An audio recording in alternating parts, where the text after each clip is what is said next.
I just want to say hello to everybody. Of course, I feel like I know everybody on the call here. I'm Joyce Paron, President for the Canadian operation for Exit. And it's just an absolute pleasure to have you all join us here today for this fabulous session, which is called a personal conversation with Tim Hudak, our CEO of OREA.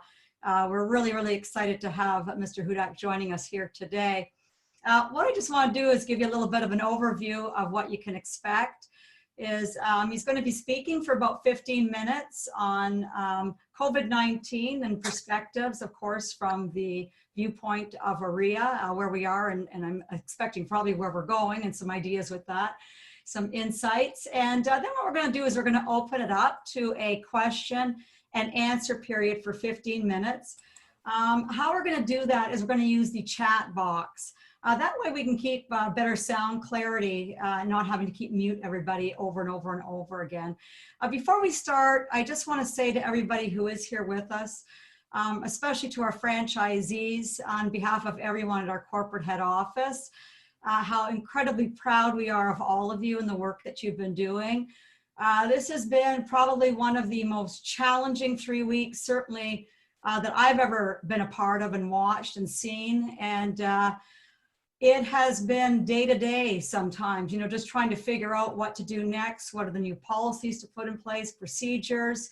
Our franchisees have been having to go back and forth with their legal counsel to mitigate the liability for themselves, the brokerage, and for you, their agents out there doing business, while all trying to keep the public protected as well. And then, of course, having to shift everybody from working in the office to home, both agents and as well the administrative and management staff. You know, this is really quite a feat, and to be able to do it where it all looks seamless, which all of you have done, and whereby, you know, keep everything accountable and moving where it looks like there's been no interruption of service, even though the offices are closed. So our hats off to all of you. You really have exceeded all of our expectations. You've all stepped up. You know, you provide such really wonderful environments for our people, and we just couldn't be more thankful for that. And to all of our agents here on the call today, I want you to know, you know, you probably don't think from this perspective, but from our perspective of head office, you are us out in the field. You are us, you represent us and what we stand for when you're working with clients and customers and dealing with the public, when you're interacting with other realtors. And we're just so proud of your professionalism and the kindness you brought and empathy during this challenging time to everybody reaching out, helping. We're just so thankful for all of you and the example, the incredible leadership example that you've all set. So thank you. I just want to give a big hand to all of you out there. You all deserve it. And now it's my absolute pleasure to welcome Tim Hudak, our CEO for OREA. Tim, the floor is all yours. Thanks very much, Joyce. Great to see you again. And great to see all the Exit folks as well. Like your opening comments, let me say I've always enjoyed working with the Exit team. Joyce, you've been a great personal advisor to me on what's going on in the market and how to make sure we maintain high professional standards across our province. So thank you for your leadership and all the advice you provided me. And I was thrilled when you asked me to come on board today to give a bit of an update of what OREA is up to. And I'd love to hear from the agents and brokers later today, some advice and any questions that I can answer. And let me say to all the folks too, that really appreciate what you're doing out there today. There's no doubt that this is hit to all of us, but I know from knowing the Exit team that you are putting first and foremost your clients in your minds. You're worried about them. They may have had to put their plans on hold to buy a new home or to sell their place or retire, and many have been impacted by loss of work or a potential downturn, loss of business. So thank you for putting your clients first, and hope everybody's remaining healthy out there as my daughter Miller kindly delivers a glass of water. Thanks, sweetheart. So I know, Joyce, it's okay with you. I got a bit of a slide deck I can walk through to help guide our conversation. Absolutely. Okay. Perfect. So I'm just going to pull it up here on Zoom. And I'll share it with folks. All right. So I'll take about 10 minutes here to walk you through what your provincial association is up to, how we have your back during this crisis, and how together we'll emerge from it to better times ahead. And we will get through this, and we'll get better. and we're going to be there to make sure that happens and support you. So out of the gate, obviously our top priority, just as it was with Exit for their team, is maintaining the health and safety of our members. Nothing comes second to health. Everything comes second to health in our province. And we also were very clear from the beginning. We sent out directions to all of our agents and brokerages, our best advice on how to keep yourself healthy and safe, your clients, the community as a whole. And that included very strong words to stop doing in-person open houses. I know Exit went a similar direction to help stop the spread of COVID, and we've maintained that now across the province for some time. And we've asked all of our members similarly to basically go through three questions. If a real estate transaction can wait till after the state of emergency is over, then make sure it waits. Please advise your clients that they should not put their own health and safety at risk. And if business can wait, then do it after we get back to normal business. And if you do need to transact, there will be people who will be caught up halfway through a transaction. They need to close. Maybe they've already had an offer accepted to buy a new home and they have to sell their own to meet financing. Look, there's some serious business out there that is urgent. So when you're conducting that business, please do adopt all the safety measures you can. We went to bat for you to make sure that real estate was declared as the province's essential service. That's not the case in Quebec and other states and provinces, but we went to bat to be your advocate, to say that the thousands of families who are caught up in this, who may have bought and sold, that they can conclude their transactions and make sure that essential real estate deals can still occur during the COVID crisis. We were successful in that. Premier Ford did acknowledge real estate as an essential service. And even when they cut down the list to a much smaller list a couple weeks ago, real estate was still on that list. But it was clear this is about not business as usual. Yes, essential services, as I said earlier on, is to help out in only those essential urgent matters and defer non-urgent matters till after the crisis is done. So we put out some directions here, and similar to what Exit has done, we've asked everybody to stop the in-person open houses. Now, the province did listen to our advice, and on the essential services list 2 weeks ago, they did also ban under the emergency order any in-person open houses. But let me be perfectly clear, virtual showings, virtual open houses are not only still legal, so yes, you can do them. The province is actually encouraging you to do that, still use virtual tools. We've asked you to stop in-person showings to move towards virtual showings. I know that's not always going to be possible in all situations. So if it's not possible, then make sure you adhere to the local public health authorities' rules and guidelines to keep everyone safe. And we've also asked our members not to show tenanted properties. It's obviously a very sensitive situation. If you have to, then work positively with the tenant.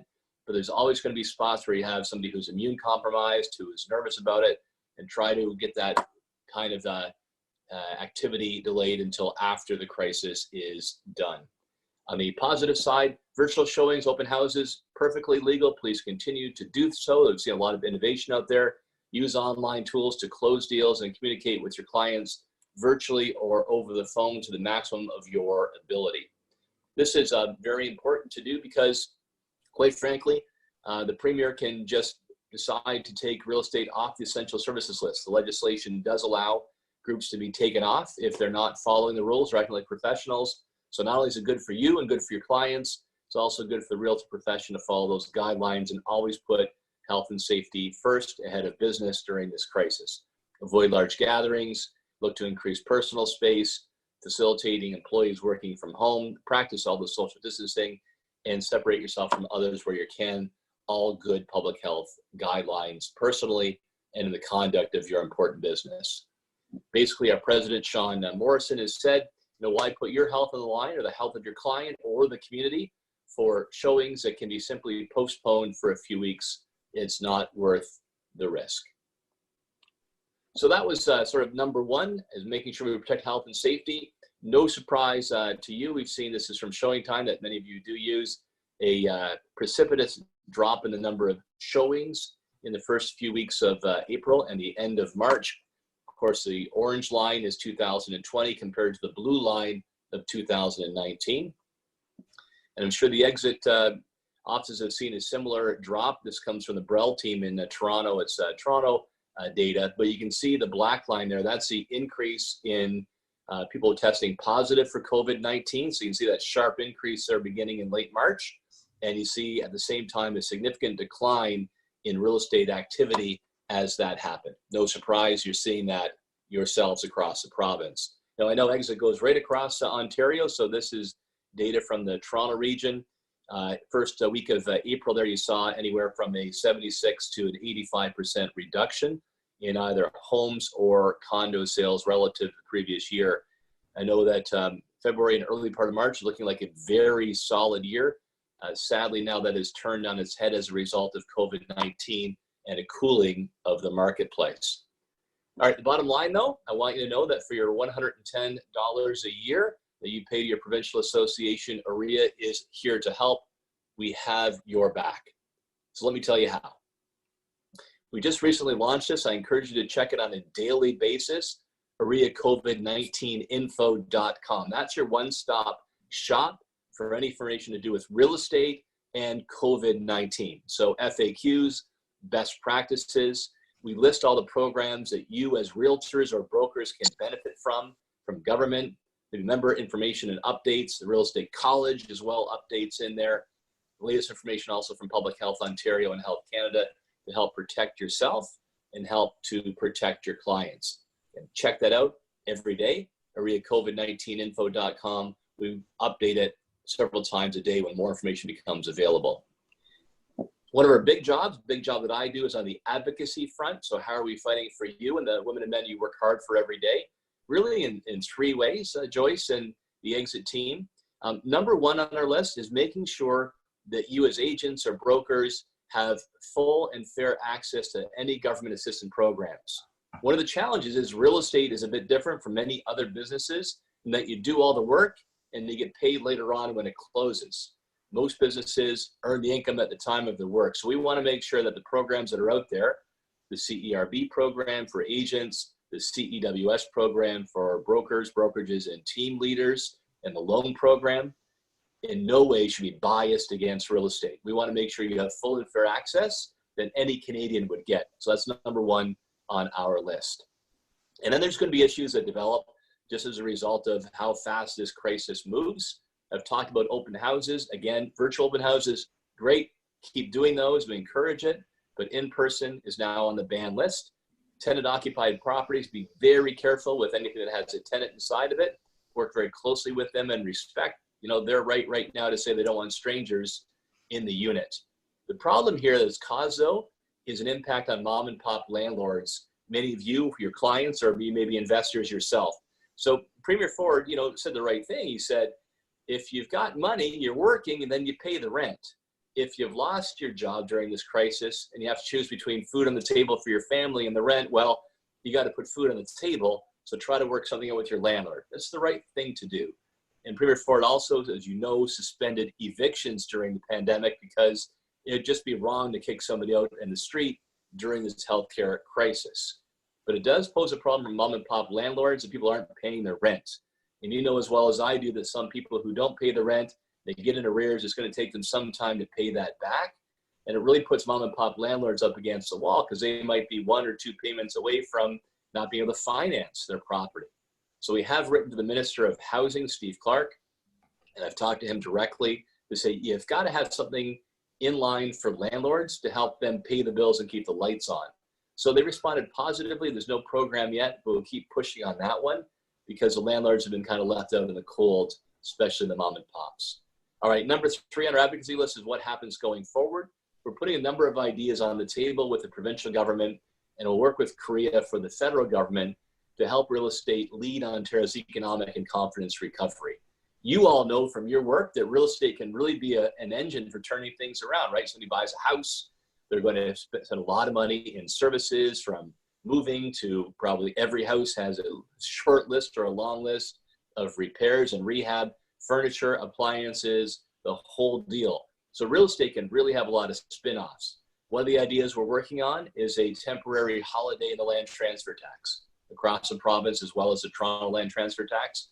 Whether that'll happen or not, well, we're going to fight for it because that can really spur the market and help Ontario's recovery. We'll update you later on how that's coming along. we probably won't know until fall what the government's going to do on the economic stimulus program. So what does COVID-19 also mean for TRESA? This is a happy moment. Back in February, that's our president on the left, Sean Morrison, our president-elect David Oikel.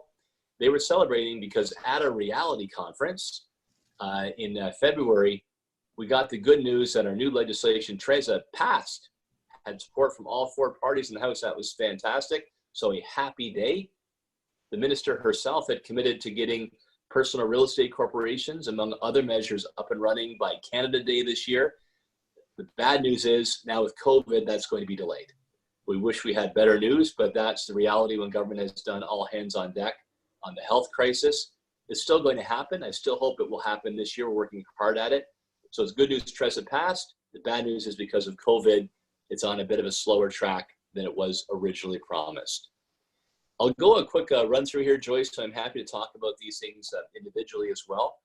And again, this stuff is all on our website, OREACovid19info.com. These are the programs that you may benefit from or people that you know.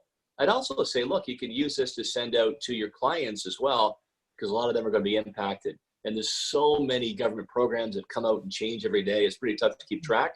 So use this as a resource or website to let friends and clients know about these programs too. All right, number one, the Canada Emergency Response Benefit. That's really constructive for people like you, independent contractors. You can get up to $2,000 per month for up to 4 months for people who have lost income as a result of COVID-19. Pretty well everybody that applied for that program is getting into that program. If you don't qualify and you got the money, you'd have to pay it back later at tax time, but it has been quite friendly. We just got to make sure it works for real estate. Federal tax deferrals available for businesses, as well as mortgage deferrals through the major banks. Another important program for brokers and team leaders is the Canada Emergency Wage Subsidy. If you qualify, the government will cover up to 75% of wages for businesses affected by COVID and seen a 15% decline in sales. In revenue, March to March of last year. April and May will be at 30%. There's also, if you don't qualify for that one, a temporary wage subsidy of up to 10% for 3 months. Another one that will be important for businesses and teams is a Canada Emergency Business Account. If you have payroll costs from $20,000 up to $1.5 million, you qualify.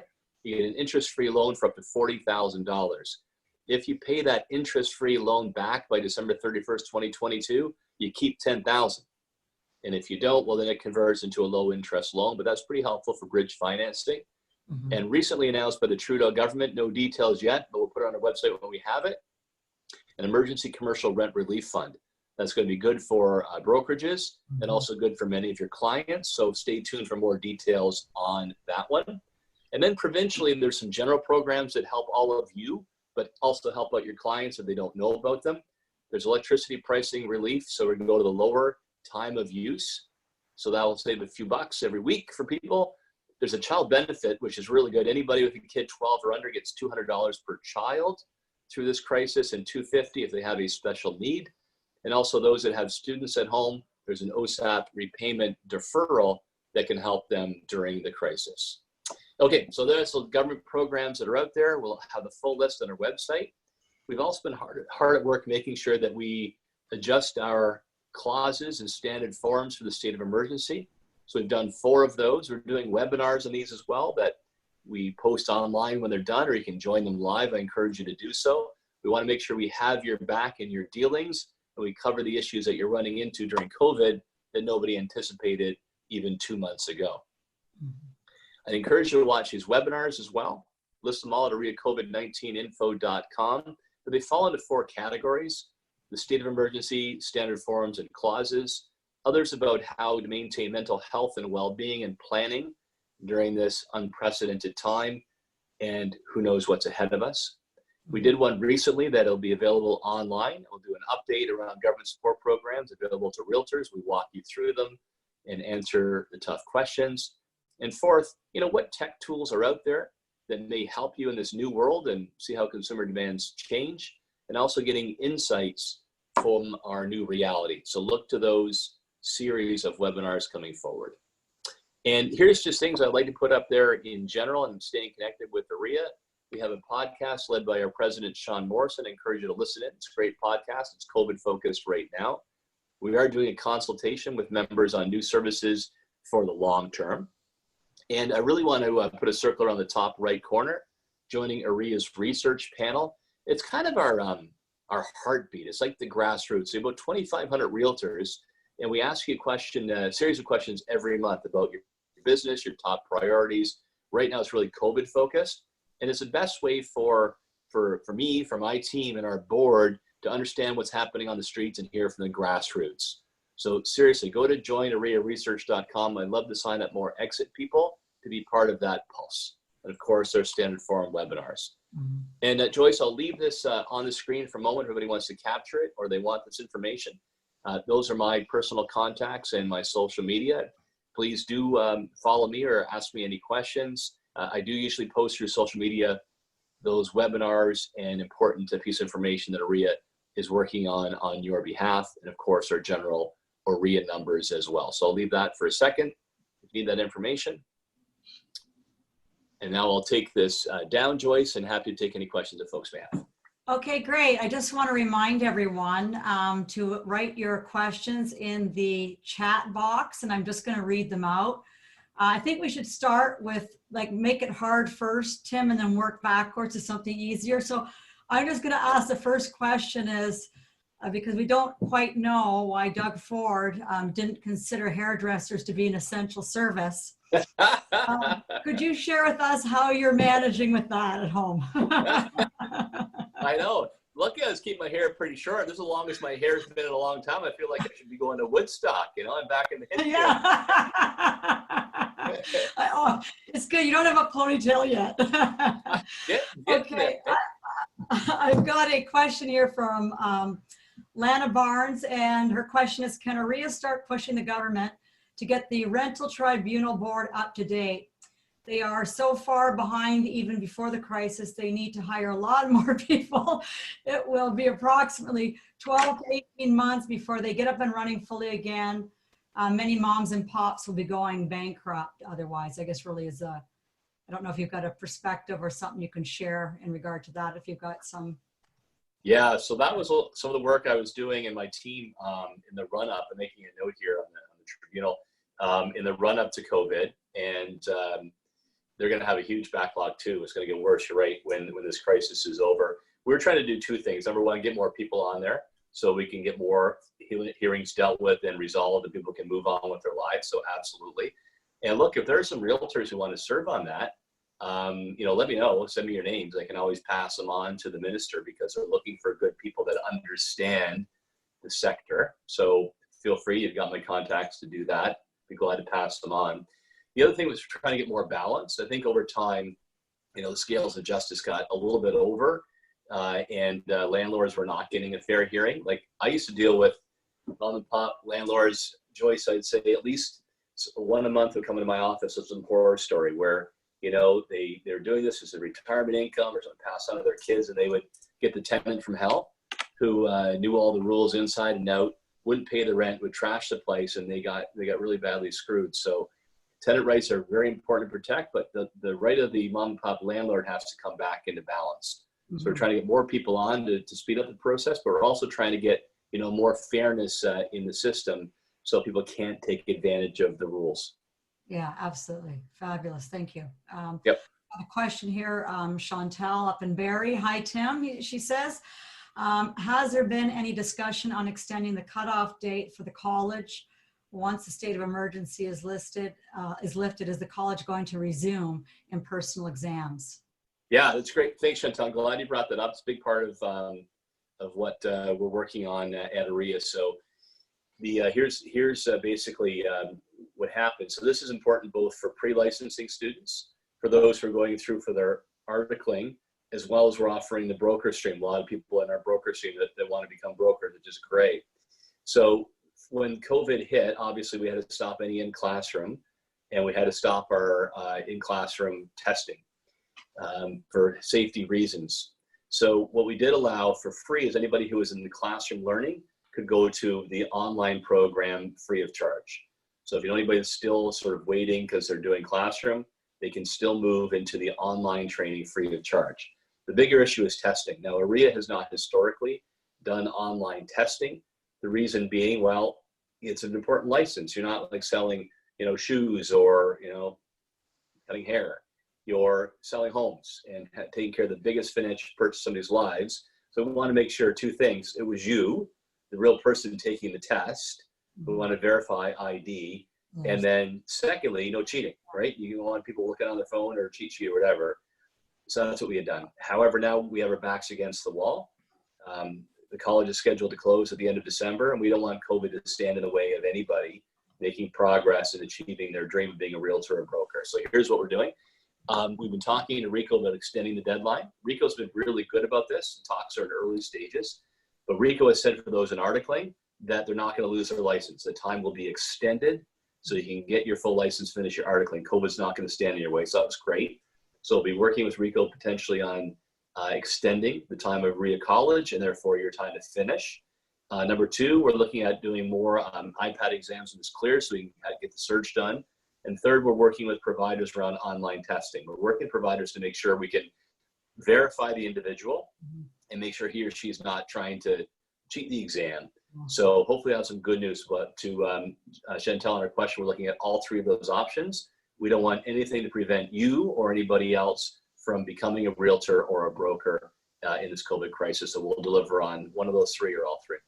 That's great. I mean, we love that. It's we've got so many new people in the pipeline that want to come to Exit, and they're just quality individuals, and we're so excited to get on board. And I know they're anxious as well. So thank you for that question there, Chantel. Rob from way up in the Sioux says, what are the chances that the government opens the $40,000 loan to entrepreneurs like realtors, right? Yeah, I mean, it's interesting, isn't it? Yeah. Sorry, opening which to realtors? A $40,000 loan opportunity that's now for businesses. I mean, and it's interesting because we're seeing that shift you just talked about where realtors themselves will be able to incorporate. It's an interesting perspective, isn't it? Yeah, no, good to hear from you, Rob. Rob was kind enough to have me in his office when I was in the Sioux not too long ago. So yeah, so the $40,000 loan is a good program, but you're right. It's only open for those that have a payroll account. So business has a payroll account. It is available to teams and brokerages as long as they have a payroll account. It has a lot of benefits for bridge financing. So I appreciate what Rob said. So we're working with CREA on these national programs. So Rob, you're basically asking if an agent, even if they don't have payroll, can have access to that loan as a small business, right? Okay. Yeah, question, could it be opened up, right? Yeah, for sure. So let me put that on the list. Right now, what we're doing is making sure that the time frame extends because we want to make sure, because real estate is operating the lag. So the slowdown today is not going to hit until May, June, or even later.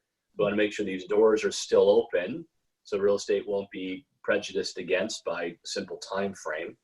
And we also want to make sure that we're also fighting for the floors, right? You have to show a 15% loss if it's March and April, but after that, it's got to be a 30% loss.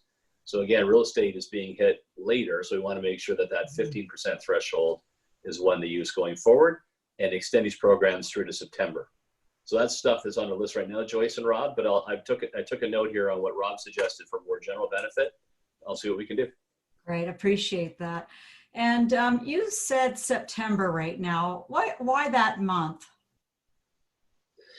I figured that the lag may impact that long. It depends on how consumer behavior changes, how slowly or rapidly the government unwinds the restrictions.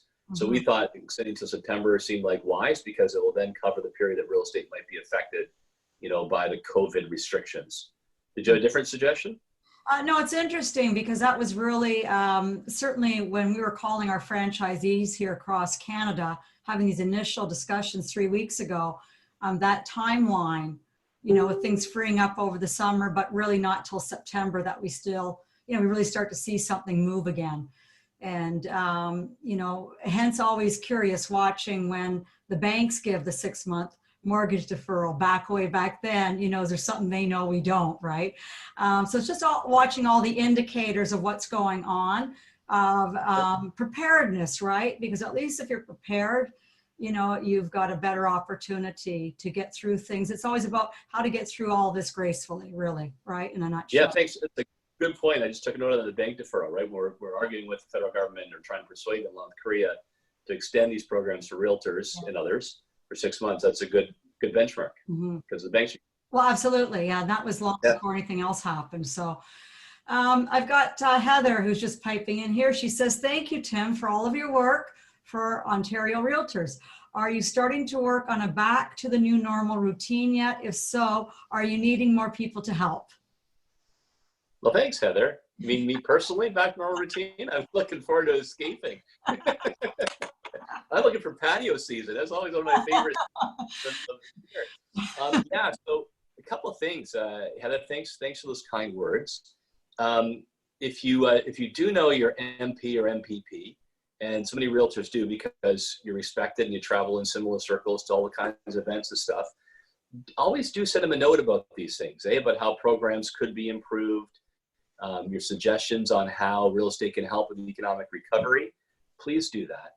I also put up earlier on the join OREAresearch.com, I think, to sign up for a research panel. That way we can keep track of what's happening on the street. And then also, you know, we're always looking to grow our members of the Ontario Realtor Party. You do that through our website. And if we need to, and this may still happen, I think it will, we're going to ask our realtors across Ontario to, as part of a campaign, to pressure government officials. That may be to open up programs. For sure, it'll be around, you know, good stimulus suggestions. So if you join the Ontario Realtor Party, that's a good way to interact with your NPs and MPPs. Long term, you know, now that Heather asked this question, I'd love to see more realtors run for office. You've probably experienced this, that a politician who may have, you know, purchased 1 or 2 houses in their lifetime think they're experts, and then they go in behind, you know, the closed doors, and sometimes they'll make decisions without understanding how it impacts on the market. So the more realtors we have on the inside of the door and making decisions, the better understanding the healthier, you know, long-term real estate market we're going to have when we have informed decision-making. Realtors make really good politicians. They're, you know, hardworking. They're people. They stay connected. They're generalists. They know what's going on in the street. I'd love to see more of you from Exit in elected office someday. Well, I love that. And I just really encourage all of our own people to get involved with their local board and association. I mean, many on this call already have been and do incredible work. And I'm just so proud of them. We need that representation. Absolutely. That's Joyce, to jump in again, but that's great. Thank you for saying that, because we've got more programs coming through. And again, you'll see it all here at OREAcovid19info.com. We're going to be launching some programs around supporting mental health and stress and financial advice.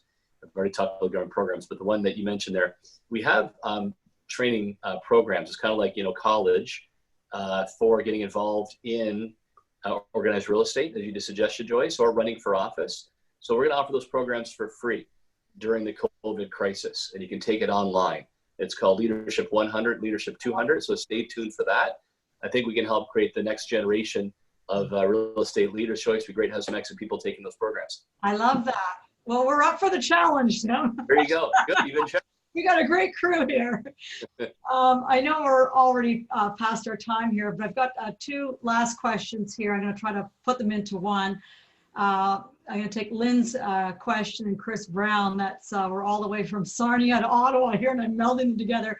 How do you see the industry transitioning back to the new normal once we begin to open the economy? And really what Chris is saying from his end is something similar. When you speak of leading the economic charge in the recovery, what might that look like for Ontario realtors?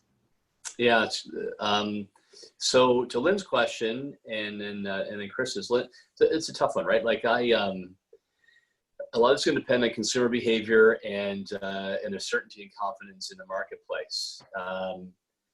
There's one thing that's for sure that's positive is that I bet everybody, since we've been locked up in our own personal prisons or whatever you want to say, has had multiple conversations with their spouse, their kids, or themselves about how they want to change their house, right? Like we're up in here around the clock So whether it's improving the house, getting a bigger space, or this downsizing, somebody stuck in a condo throughout this crisis wants to get some space and get out of there, I think there's going to be a lot of pent-up demand in that sense. Now, that also measures affordability. So we're going to be pushing, like, for the government around the stress test, to giving some relief there, make sure there's liquidity in the marketplace, so people who aspire to move aren't going to be held back artificially. We'll also make the case that government can play a big role in this. So, for example, if they do listen to us and give a holiday in the land transfer tax, that's going to then give people more confidence to go out and purchase. So that can help spur consumer behavior. So while I think in the short term we'll see some uncertainty, some hiccups, and probably a slower kickstart, government can play a role in getting more gas in the tank through those suggestions. And Chris, what do I think that looks like? Well, when you look back to 2008, 2009, even though that started as a real estate crisis in the States due to overlending, here in Canada it had a more broad-based impact. And it was really real estate in building in 2008, 2009 that kept Ontario's head above water. We lost like 300,000 manufacturing jobs, hospitality was down. It was really real estate that kept us alive. So we'll make the case that real estate can do that again. And we'll argue with the politicians that they'll understand, try to convince them that real estate has extraordinary, it's hard to think of another sector that has more spin-offs in the community when you buy a home. So that's why, Chris, I think I'm feeling very confident that if the government does that, realtors can play a major role in turning things around. That's a nice product placement there with that exit cell phone. But Joyce, no, thanks very much. I always enjoy your advice, and next to people like Rob's been a great source of advice for me as well, and a real pleasure. Be glad to be back later on, but please do stay tuned to OREA COVID-19info.com as we roll out even more programs to have our members back through the crisis and help us get forward.